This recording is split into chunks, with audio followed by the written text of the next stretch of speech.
All right, so back in June, me and the Know Your Value team, we visited Telemundo in Miami. We had an amazing experience there.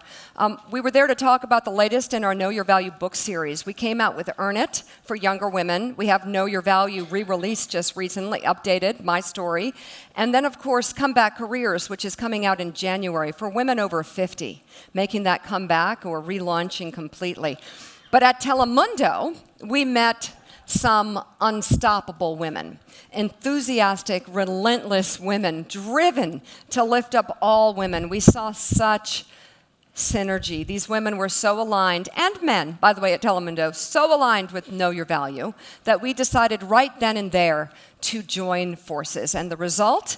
The groundbreaking Unstoppable Women Project, and some incredible new research on Latinas. And I'd like to bring to the stage my friend Mika Gill, Chief Marketing Officer and Executive Vice President of NBC Universal Telemundo Enterprises. Mika.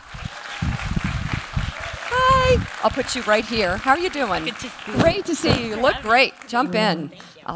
So what I used to do these events, and we had stage people and stuff, and I thought, no, I just like moving the furniture myself. So we designed this, and I love it.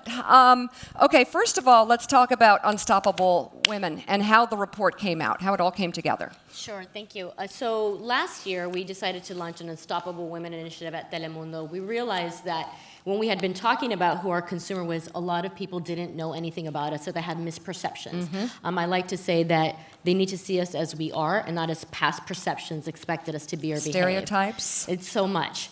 And we decided to launch this initiative. It was super successful, but what we realized is that even within our own Telemundo family, a lot of the Latina women in our organization didn't also realize their contributions.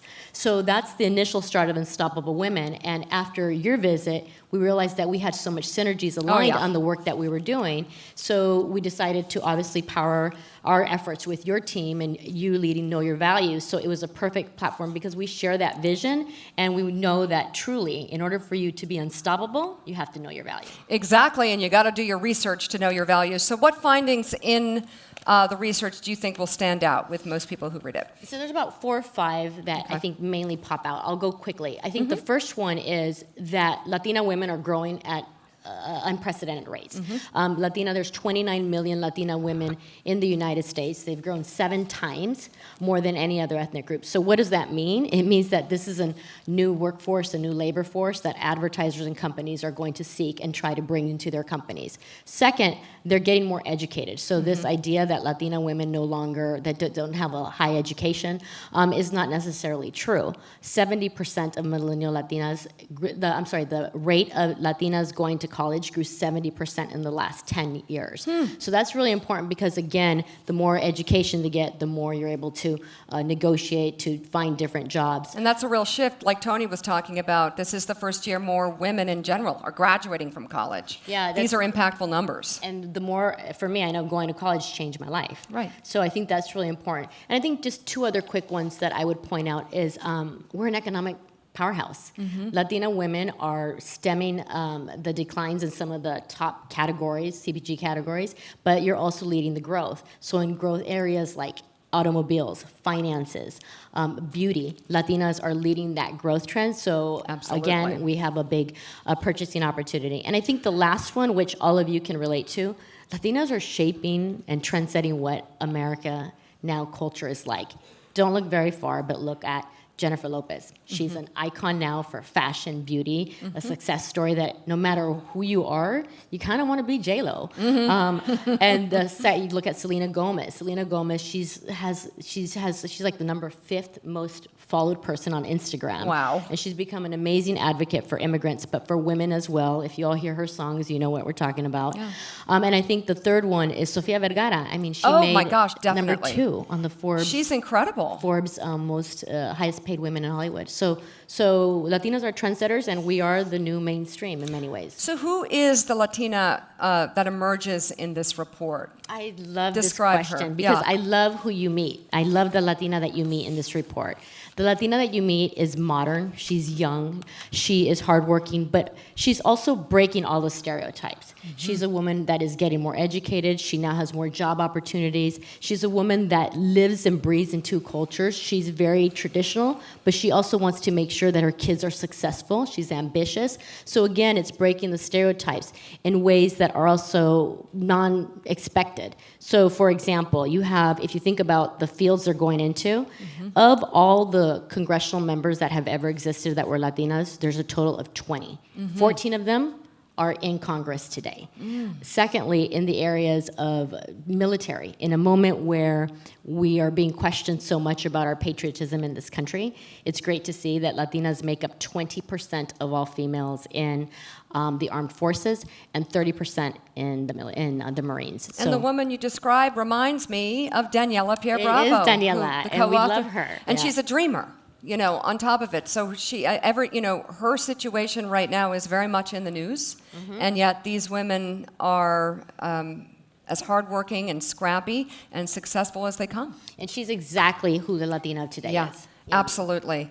All right, so the report also refers to cultural bothness and 200%ers. Explain. So I know there's a number of you Latinos in this room, and I see Sal, and he's one of them as well. The reality is that the 200%ers, this is a term that we love so much that we decided to coin. And as chief marketing officer, I said, we got to coin that because everybody's going to start using it. One of the things that it represents is this is a 200%er. We're 100% Latino, 100% American. That means that we live and breathe between two cultures seamlessly, transcending culture, language. We want to be both. It's kind of like having two sets of closet and being able to pick and choose whenever you want to and being able to mix and match. Got it. Okay, get that? Also, obviously, we're heading into an election year. We're all going to be working around the clock. What does this report tell us about the role of Latinas in the 2020 census and the presidential elections? So as we all know, this is a critical year for Latinos in general, not just Latina women, for women in general as well. For us specifically, Latinas will be at the center of it for two reasons. One, with the presidential elections, Latinos are going to be a force at the polls, and I do believe that. Of the 40% that went to the polls in 2016, the ones that actually go most to vote are Latina women. So we're going to be at the center, being able to have a discussion about our political candidates. Many are first-time voters. We have about 50,000 Latinos that turn 18 every month. So these are new-time voters, and they really don't have a specific party affiliation. And obviously, with the census, it's something that's important because Latinas, as head of the households, generally will be in charge of filling out that form, and we all know that being counted is extremely important. All right, let's talk about the pay gap, because for Latinas, it's still very troubling. And what are you finding about the challenges when it comes to equal pay? So one of the hardest things about reading the report was really that there is a pay gap and continues to be. It's nothing new, nothing that we're all surprised about. But for Latina women specifically, their number is worse than every other woman in the country. Really? She is at 54 cents for every dollar that a non-Hispanic white male makes. And in fact, tomorrow is Latina Pay Equity Day. So what that means is that Latina women, it takes them about 23 months to catch up to their male counterpart in terms of their pay. So the day tomorrow, November 20th, is the day that they catch up. It's a really bad, that's a severe number, Right. 54%, and the worst of all. Right, and despite the fact that they're getting more educated, Right. that gap is actually getting better. So what's behind that, do you think? I think there's a number of things. I think that Latinas still don't know the rules of the game. And I think and I say that to anybody that I work with, you have to learn the rules of the game. And we don't necessarily understand what corporate America looks like. We don't understand how to negotiate. We don't understand the basics of when you go in, everything from how you're perceived. So that's one of the things that I think we have to really work on. And there's many different things, not only the pay gap, you also have a lack in healthcare. Latinas don't go get they are struggling, they don't have health insurance many times. So that's another area. The fact that Latinas still aren't in the movie industry or in media, this is something that still continues to be very troubling for me because this is the area that we all work in. But we have to make this different. We have to change it. And part of the reason partnering with you is specifically for this reason. No, it's so important because you talk about the struggles like healthcare, everything being different, the whole, dynamic being different for Latina women. That's why Know Your Value is so important, and really putting these skills into action and teaching them to others, because this is the part of the equation that we can control. Right. There's a lot of biases out there, or a lot of built-in issues that women in the moment don't have control over. This we do. So this incredible research, which we're going to do a lot more with, but what are the calls to action?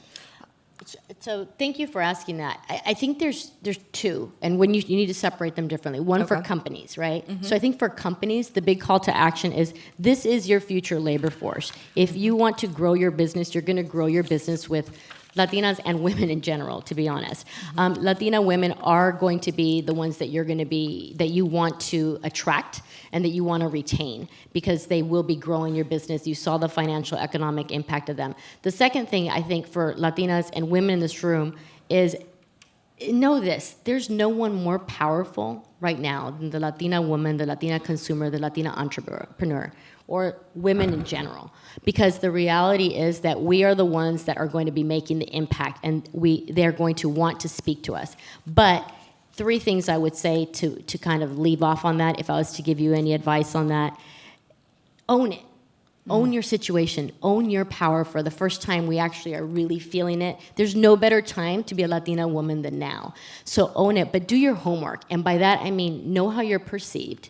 Know what the perception about you is in the company, and being self-aware. Because if you know how you're perceived, you're going to be in a much better situation to be able to negotiate. Secondly, use sound judgment. Because if you can't demonstrate sound judgment, that promotion is always going to be a lot harder. Mm-hmm. And I think third, know what your differentiator is. Know how to differentiate yourself from your peers, because everybody here has a differentiator that can help them in their careers. And for us, speaking two languages, being bilingual, being 200%er also takes place in that. So know that, because truly by doing those three things, in my opinion, you can be unstoppable. So before you go, really quickly, are Latinas ambitious? Are they ready to embrace ambition? Yes. The perception that we're not ambitious is not true. While we still don't embrace the word ambition, we're afraid of it, the reality is that our actions definitely demonstrate that. I like to say, be adamantly authentic and audaciously assured. Absolutely. That means make sure you dare to be ambitious. I love it. Monica, thank you so much. Unstoppable women. I love it. I can't wait to do more. Great to see you. Great job. Thank you.